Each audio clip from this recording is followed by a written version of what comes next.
बुर्ज खलीफा ये दुनिया की सबसे ऊंची बिल्डिंग है और मलेशिया की 450 मीटर ऊंची ट्विन टावर, इसे भी आप जानते ही होंगे।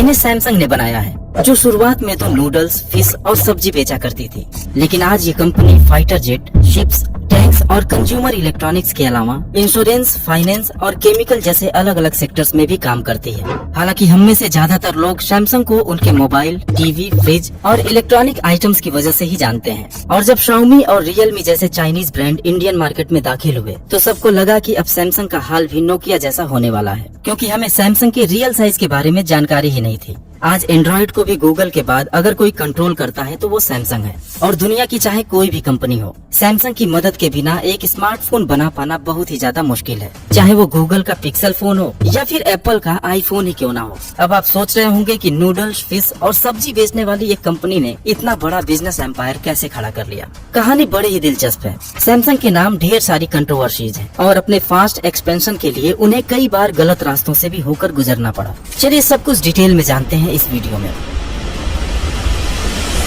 ये है ली बियोंग चुल, जो साउथ कोरिया के एक रिच फैमिली से बिलोंग करते थे और सिर्फ 28 इयर्स की एज में सैमसंग ट्रेडिंग कंपनी की शुरुआत किए थे। और आपकी जानकारी के लिए बता दूं कि कोरिया में सैमसंग का मतलब होता है 3 स्टार, जहां 3 नंबर कोरिया में बिग और पावरफुल को शो करता है और स्टार का मतलब एवरलास्टिंग। और आज बिग, पावरफुल और एवरलास्टिंग सैमसंग को डिस्क्राइब करने के लिए एक परफेक्ट वर्ड है। लेकिन शुरुआत में ऐसा नहीं था। सैमसंग एक छोटी सी ट्रेडिंग कंपनी हुआ करती थी, जिसने धीरे धीरे अपने बिजनेस को पूरे साउथ कोरिया और आसपास के कुछ कंट्रीज में एक्सपैंड कर लिया था। सियोल शहर में उनका हेड ऑफिस था और साल 1950 में नॉर्थ कोरिया से जब वॉर शुरू हुआ तब तक उनका नाम साउथ कोरिया के टॉप 10 ट्रेडिंग कंपनी में शामिल हो गया था। और दोस्तों, इस वॉर से ही सैमसंग की असली कहानी शुरू होती है। वॉर की वजह से उनको अपना बेस सियोल से बुसान शिफ्ट करना पड़ा और बिजनेस की हालत तो ऐसी हो गई कि सरवाइव करना मुश्किल हो गया। एक्सपोर्ट करना तो दूर, लोग खाने पीने की चीजों के लिए इम्पोर्ट पर डिपेंडेंट हो गए। जैसे ही वॉर खत्म हुआ, ली ने अपने बिजनेस को डाइवर्सिफाई करने का फैसला किया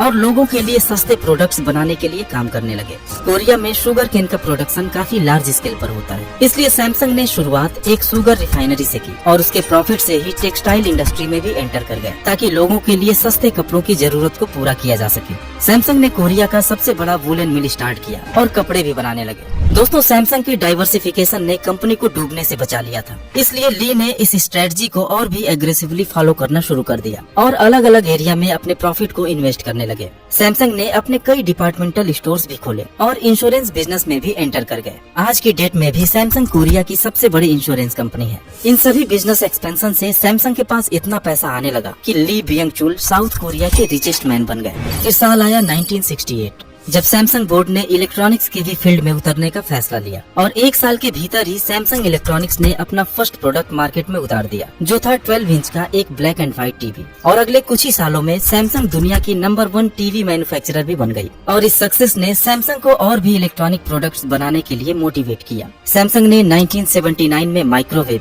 1980 में एयर कंडीशनर, 1981 में कलर टेलीविजन्स और 1983 में पर्सनल कंप्यूटर्स को भी लॉन्च कर दिया। लेकिन उन्हें जल्दी ही महसूस हुआ कि इन सारे इलेक्ट्रॉनिक आइटम्स के छोटे छोटे पार्ट्स के लिए उन्हें किसी दूसरी कंपनी पर डिपेंडेंट रहना पड़ता है। इसलिए वह एक सेमीकंडक्टर कंपनी को ही खरीद ली और अपने लिए खुद ही पार्ट्स बनाने लगे और फिर आगे अपने सेमीकंडक्टर चिप्स की प्रोडक्शन कैपेसिटी को बढ़ाकर इसे ग्लोबली एक्सपोर्ट भी करने लगे। आज एप्पल भी अपने फोन में सैमसंग का ही मेमोरी चिप यूज करता है। इसके अलावा भी सैमसंग के कुछ ऐसे डिविजन्स हैं जिनके बारे में जानकर आप शॉक्ड हो जाएंगे। सैमसंग हैवी इंडस्ट्रीज दुनिया के लार्जेस्ट शिप बिल्डर्स में से एक है। इनका एक दूसरा डिवीजन है सैमसंग कंस्ट्रक्शन एंड ट्रेडिंग, जो रोड, टनल्स, ब्रिजेज और काफी बड़े बिल्डिंग प्रोजेक्ट्स पर काम करती है। और जैसा कि मैंने वीडियो के शुरू में ही बताया था कि दुबई का बुर्ज खलीफा और मलेशिया की ट्विन टावर को सैमसंग ने ही बनाया है। इसके अलावा साउथ कोरिया का लार्जेस्ट थीम पार्क एवरलैंड, कई लग्जेरियस होटल्स और एक पूरा टाउन सैमसंग ओन करता है, जिसे सैमसंग टाउन के नाम से जाना जाता है। अब शायद जो लोग सैमसंग को एक मोबाइल फोन या कंज्यूमर इलेक्ट्रॉनिक्स की कंपनी समझते थे, वह मुश्किल से आइसबर्ग के ऊपर का एक छोटा सा हिस्सा था। यहाँ अभी हमने सैमसंग के नॉन प्रॉफिट फाउंडेशन का तो जिक्र भी नहीं किया, जिसमें सैमसंग की यूनिवर्सिटी और मेडिकल सेंटर शामिल है। जी हाँ, सैमसंग मेडिकल सेंटर। एक यंग एंटरप्रेन्योर छोटा सा बिजनेस स्टार्ट करता है, अपने बिजनेस को अलग अलग मार्केट्स में डाइवर्सिफाई करता है। कोई रुकावट नहीं, कोई चैलेंज नहीं और बहुत बहुत ही कम समय में एक मल्टी बिलियन एम्पायर खड़ा कर देता है। सुनने में यह स्टोरी एक इनक्रेडिबल बिजनेस सक्सेस की तरह लगती है, लेकिन ये पूरी कहानी नहीं है दोस्तों। इसके सक्सेस के पीछे की कहानी बहुत ही ज्यादा कंट्रोवर्शियल है।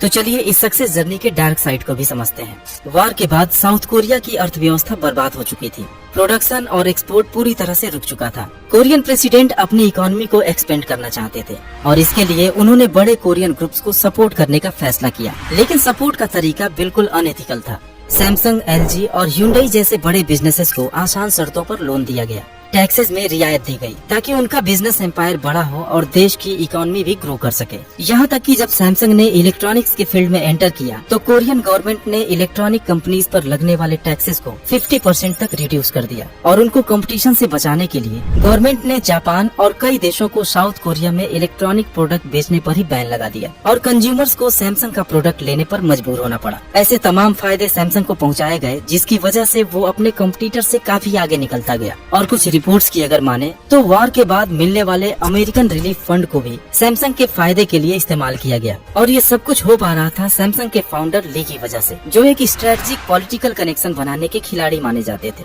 और साउथ कोरियन प्रेसिडेंट के अच्छे दोस्त थे। और इस दोस्ती की वजह से सैमसंग को हमेशा एक स्पेशल ट्रीटमेंट मिला। बाकी कंपनीज की तरह सैमसंग के ऊपर कोई एक्सपोर्ट लिमिट नहीं थी। एक्सपेंशन में उनको कभी भी फंड की कमी महसूस नहीं हुई, क्योंकि सरकारी बैंक्स के दरवाजे उनके लिए हमेशा खुले हुए थे। हालांकि सैमसंग के फास्ट ग्रोथ से कोरिया की इकोनॉमी को भी फायदा पहुंचने लगा, खासकर एम्प्लॉयमेंट के रूप में। काफी लोगों को नौकरी मिलने लगी, लेकिन छोटे कोरियन बिजनेसमैन बर्बाद होने लगे, क्योंकि कोई छोटी मोटी कंपनी गवर्नमेंट सपोर्टेड सैमसंग जैसे जायंट के सामने कैसे टिक सकते थे। सैमसंग इतनी पावरफुल हो गई कि जिस भी नए फील्ड में वो एंटर करते थे उसमें दूसरे बिजनेसेस को तहस नहस करने की ताकत रखते थे और इस तरह साउथ कोरिया की इकोनॉमी जाने अनजाने एक कंपनी के ऊपर ही कुछ ज्यादा निर्भर हो गई।